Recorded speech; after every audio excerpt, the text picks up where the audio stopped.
Saada tafutwe, umwambie kuuzia Wakongo mafuta kwa ajili ya kupeleka nje, anafanya makosa.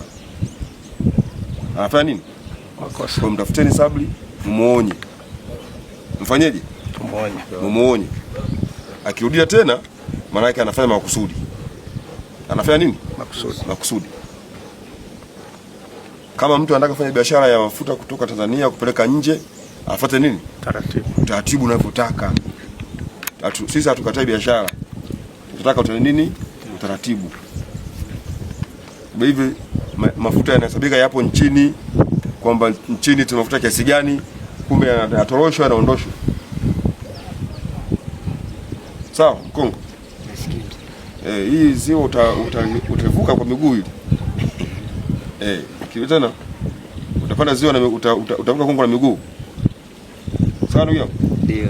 Usirudie tena. Siwezi nikarudia mzee. Nilivyosikia tu hiyo taarifa ndio maana nikasitisha, siwezi nikatoa. Nikasema vibakie. Kwa hiyo wewe ni pipa mbili na mwenzangu akanunua pipa mbili kwa sababu ya uvuvi. Wewe ni kwa sababu gani? Ya uvuvi pia hiyo. Kongo. Ndio. Yaani uenda ukavulia Kongo lakini. Navuliaga Kongo mimi hapa Muliro. Kwa maana kuna pipa nne. Ndio. Upende sana natanga. 260. Ni pamoja. Pipa moja ndio. 260 mara 4. Karibia 1000. 1 na point. Kwa 1000 na point. Ni mara ngapi unafanya hivi? Mimi ndo mara ya kwanza kwa sababu nina tabia sana kuja kununua bidhaa vingine kama vile soda, maji.